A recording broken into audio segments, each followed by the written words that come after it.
A potential reunion with linebacker Kwon Alexander. Defensive tackle Kawann Short ends up being cleared for football activities. Could he be an option for the New Orleans Saints at defensive tackle? And what one of the most popular analytics metrics can tell you about the New Orleans Saints' needs on defense. We've got all that on today's episode of Locked On Saints. It's the Locked On Podcast Network, your team every day. You are Locked On Saints, your daily New Orleans Saints podcast. Part of the Locked On Podcast Network, your team every day.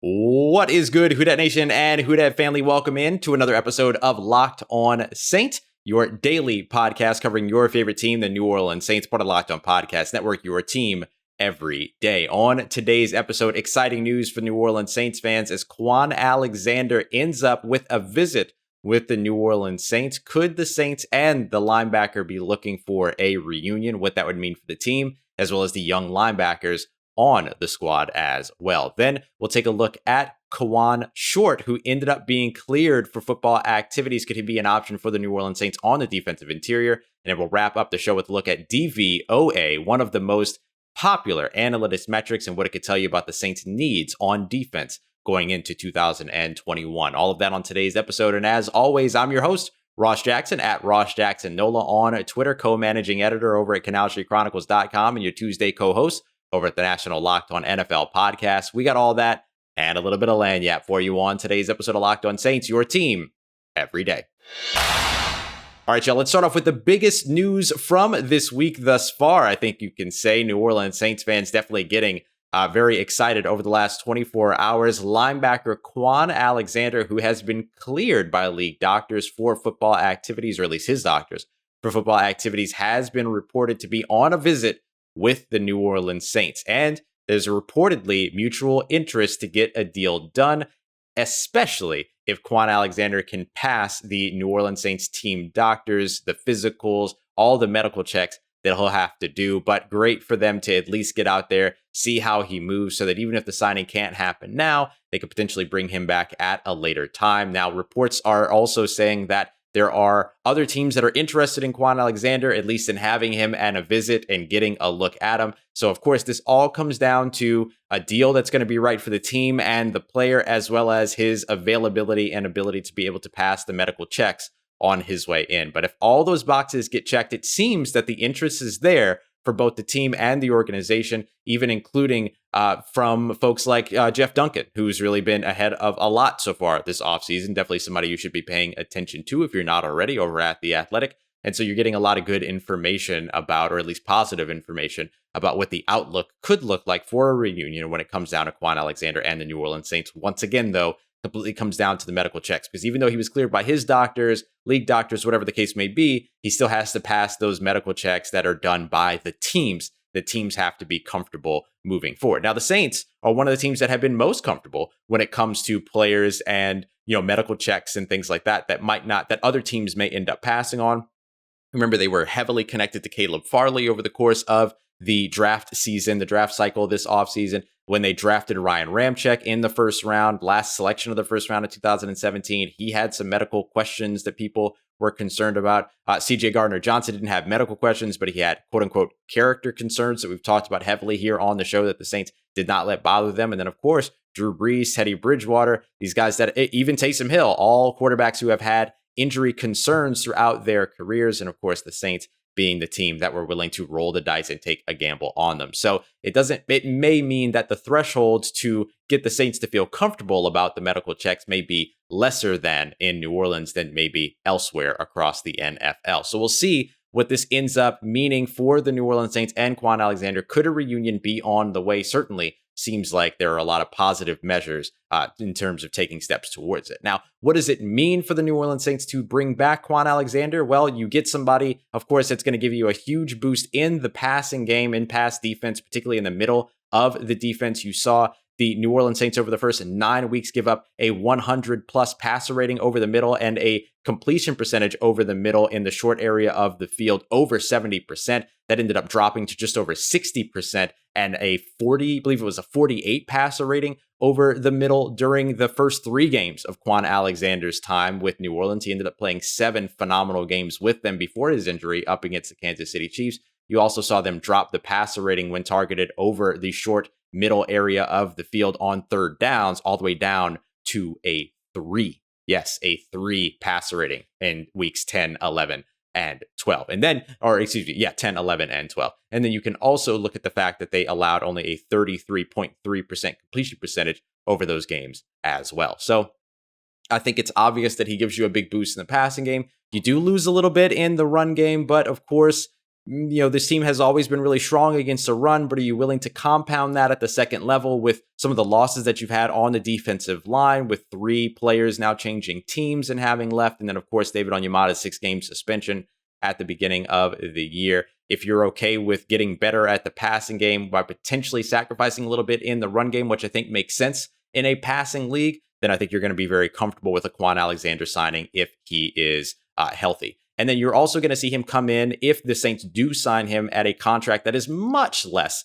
than the contract that he was previously on when the Saints traded for him at the trade deadline last year. They sent that 5th-round pick that conveyed to the 2021 draft, as well as Kiko Alonso. And then they got Kwon Alexander on a non-guaranteed deal moving into 2021 and 2022. So that's why it was pretty clear that he was going to be a half-a-year rental, essentially, and that the Saints were going to be able to cut him to move on from that $13+ million salary cap that he was going to command in 2021. However, it seemed that with the Achilles injury that things might have gotten clouded at that point, but the Saints were still able to move on from him and save that money. If he's healthy, look at the Saints to bring him back on a contract that is much less than that $13 million mark. And then the final question is, what does this end up meaning for some of the young linebackers on the team? Does this mean that they are out on these guys or that they have already disappointed or anything like that? No, I don't think so. I just think that when you have a defense right now that has so many question marks on it, the cornerback 2 position, potentially even the cornerback 1 position, now this new added question on the defensive interior, and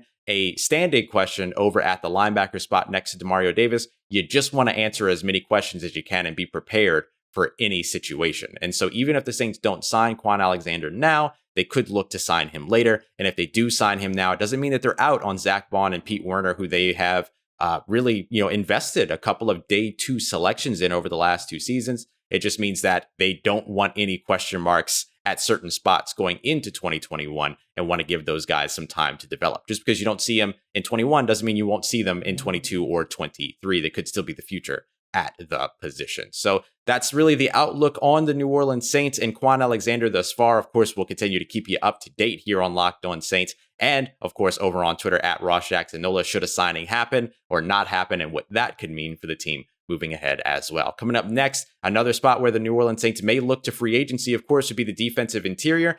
Just a couple of days after getting some clearance for Geno Atkins, looks like Kawann Short could be back on the market and ready to go as well. Could the Saints be interested in him for their defensive interior, especially with the suspension to David Onyemata? We'll talk about it next as we continue on with today's episode of Locked On Saints, part of Locked On Podcast Network, your team every day. And as we continue on, don't forget to check out the latest odds, props, and bets over at betonline.ag. You can look ahead to the NFL season. You can look ahead to now the NBA season after the Milwaukee Bucks wrapped up a finals championship last night. Who are favored to be the champions next year? You can find that and much more over at betonline.ag.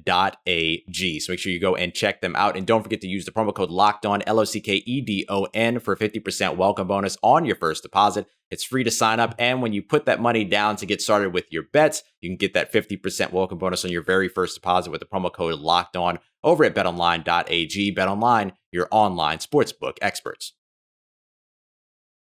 All right, family, continuing on with today's episode of Locked On Saints, which is a defensive-heavy show today. In fact, it's all defense today. So if you want to hear a little bit of offense, like the offensive skill position players that you could be investing in when it comes to your fantasy football leagues, make sure you check out Locked On Fantasy Football with Vinny Iyer every Monday through Friday. All right, so let's jump into the next piece of defensive news for the New Orleans Saints. That is Kawann Short. Now, we've talked a bunch about Kawann Short as being a viable option for the New Orleans Saints, former Carolina Panther. He's been with the Panthers his entire career thus far, now about 32 years old. Once you get around to the beginning of the 2021 season, there are some major concerns around Kawann Short just based upon his injury history. But before we get to that, we should reference Adam Schefter's tweet from just about 20 hours ago as I'm recording this.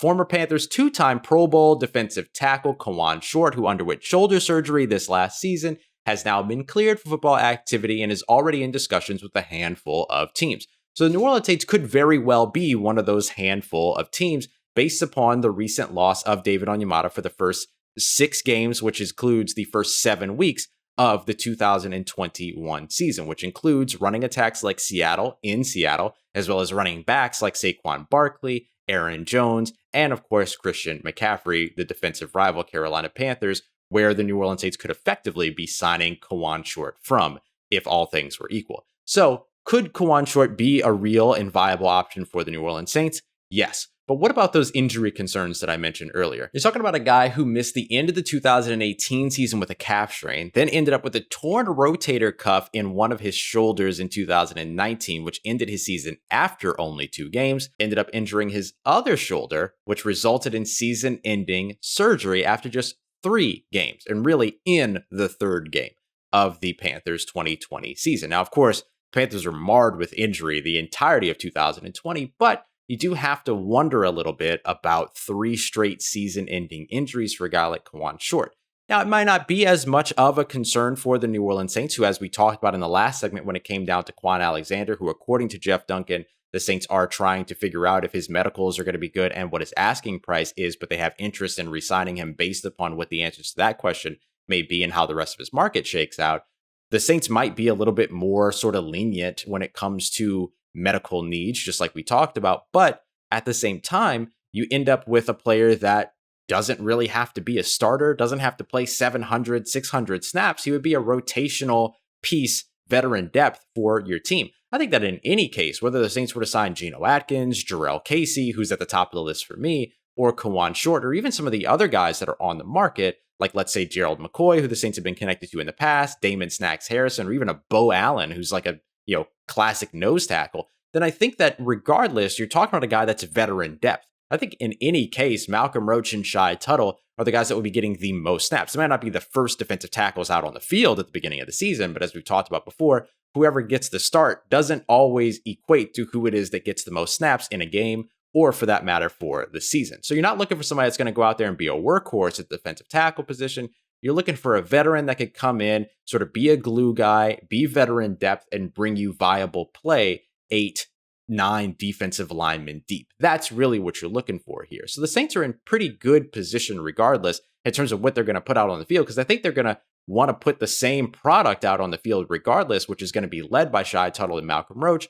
But who is that Margus Hunt? And of course, Margus Hunt could be an option too, that could come in, the Ryan Glasgow, like you saw last year, that could come in and be an additional veteran, experienced, rotational player on the defensive line. Certainly could be Kawann Baker, who again, Kawann Short. Kawann Baker was the 7th round wide receiver that the Saints drafted this season that I'm also very excited to see. But when it comes to Kawann Short, he could be somebody that's viable for you in terms of that rotation. He's only a couple of years removed from a 3-sack season over 14 games. You'll take that from an interior rotational player. He also had 7.5 sacks the season before that, 11 sacks back in 2015, one of his 2 Pro Bowl seasons. I don't think you're going to get that type of production from him, but you see that he has experience as somebody that can be disruptive and that can be somebody that gets into the backfield for you and be an interior pass rusher, while also being somebody that's consistently graded very well against the run outside of these last 2 seasons that were cut short. So take that for what you will, but Kawann Short being back on the market is good for the New Orleans Saints, whether they're interested in him or not, because if they are interested in him,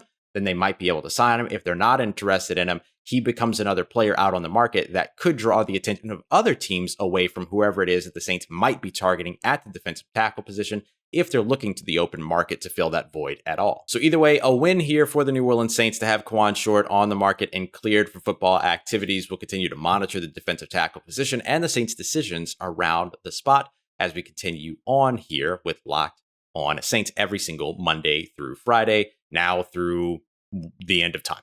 When it comes next, coming up next, we're going to be talking about DVOA, a very popular analytics metric, and what it can tell us about that very defense that the New Orleans Saints have some question marks all around right now, and what it is that they're looking to replicate in terms of the success of the 2020 season and where they can most importantly find it. So we'll talk about all of that as we continue on with today's episode of Locked On Saints. And something else that's really a winning move for everyone, just like Kawann Short being cleared for football activities, Built Bars. You already knew.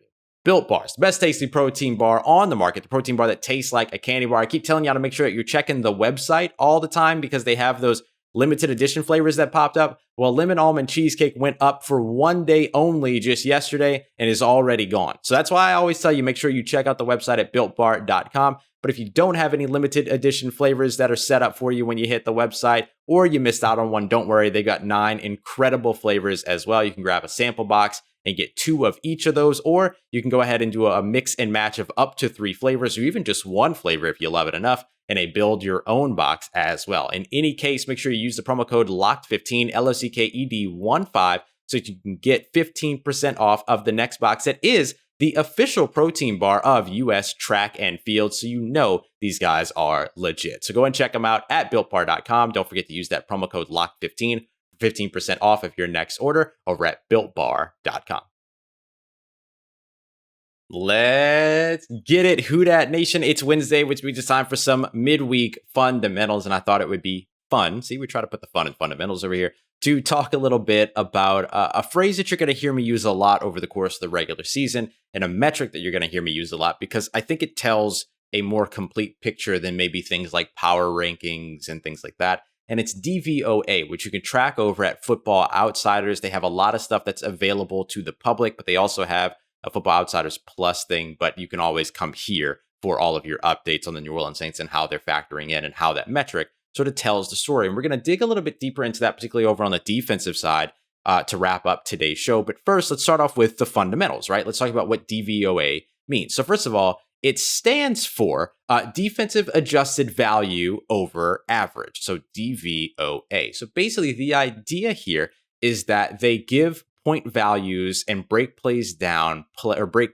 games down play by play, and then give a value that is either above or below the league average in terms of the value of that play. So you could have an offense that isn't performing as well as other teams in terms of the average across the NFL that would have a negative defensive score or DVOA score. And then those that are performing above average would have a positive DVOA score because they are above average and below average. Over on the defensive side, it's about what you allow. So on defense, you want to have a negative number because you're forcing players or forcing teams to play below the league average. If you're allowing teams to play better than the league average, then your defense is going to be given a positive DVOA number, and that would be the bad side of all of this. There's a lot of different things that are included in this metric. They include down, distance, location on the field, current score gap, quarter, and even opponent quality. So they'll break this all the way down and then give a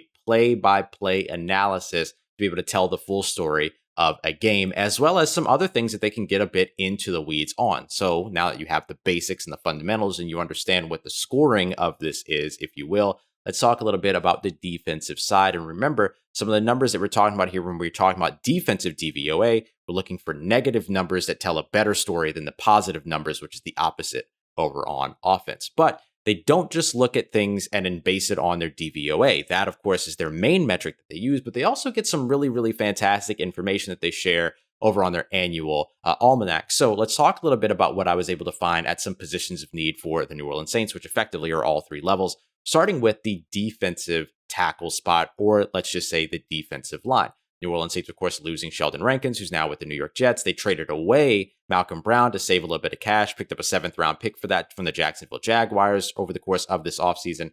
Trey Hendrickson, who had 13.5 sacks for the team last year, signed with the Cincinnati Bengals. And then, of course, David Onyemata suspended for the first 6 games, 7 weeks of the season. Here's why this is important. According to Football Outsiders, the New Orleans Saints were the team that ranked in the top 5 when it came to adjusted line yards. And this is the 3rd straight season that they've done that. So you can look at them as a team that doesn't allow a lot of push on the defensive line from an offensive line. They tend to win that battle. And the reason why I wanted to highlight this is simply because of where this is most important, which for the New Orleans Saints is, of course, the interior defensive line, where the Saints were, according to Football Outsiders, the most dominant in 2020. David Onyemata's average play came just 0.2 yards downfield, i.e., he was only really getting pushed back 0.2 yards in terms of how often he was making plays on the field. That's where he was making those plays. So he didn't take a lot of push from offensive linemen. He didn't allow the offensive line to reset the line of scrimmage,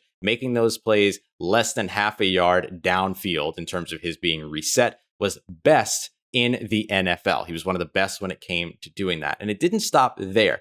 You also saw Malcolm Brown make his plays just 0.9 yards downfield, so less than a yard downfield, which was 7th best. Sheldon Rankins ranked in the top 20. And if Ryan Glasgow would have had enough plays to qualify, his number would have ranked within the top 20 as well. So those are the pieces that you're missing, right? You notice all 3 of those players that are officially in the top 20 no longer with the New Orleans Saints. Ryan Glasgow, though, still with the Saints and could potentially push there. They note Shy Tuttle as the guy that's expected to come in and take over sort of the main run stuffing responsibilities with Malcolm Roach as a rotational piece. I think we all agree with that. And now let's look quickly over at the defensive secondary. We talked a bit in yesterday's episode about how the Saints were number 1 in man coverage. That was a boost of 16% from 2019. However, the Saints actually performed at a league best minus 18.3 DVOA when it came to them being charted in zone coverage, as opposed to allowing 23.4%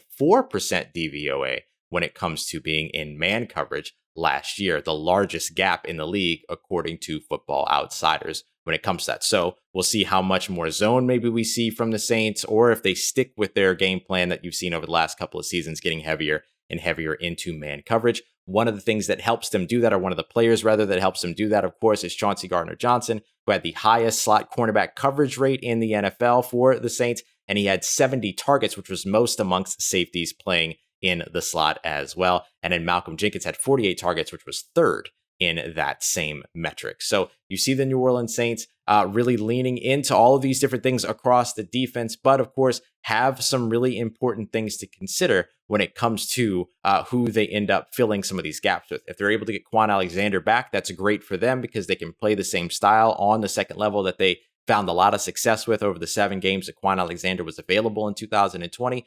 Figuring out how to make sure that the defensive line isn't getting reset on them as they deal with the losses on the defensive line is going to be big. And then watching how that cornerback 2 potentially affects what the Saints like to do in terms of man and zone coverage, as well as their efficiency in both styles, is going to be very important going into 2021. And things that we'll continue to track here on Locked On Saints, starting with the players that end up filling those gaps, but also how they intend to get it all done going into the season and remaining competitive, which is going to take a very good defensive performance, which we've seen from the Saints over the recent years. But now, can they maintain that success with the right personnel? That's where it's all going to start. Appreciate you, as always, for being here for another episode of Locked On Saints. Make sure you also check out the Locked On Today podcast. Here, Peter Bukowski will be very excited about his Milwaukee Bucks getting the job done in Milwaukee, getting it done for the Deer District, as well as a bunch of other news across the world of sports, all in less than 20 minutes. You can get the Locked On Today podcast wherever you get your podcasts. And of course, you can always find Locked On Saints wherever you get your podcasts and over on YouTube as well.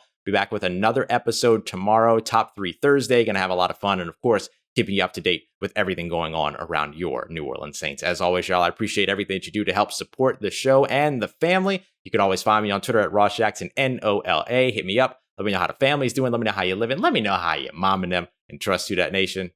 I'll holla at you.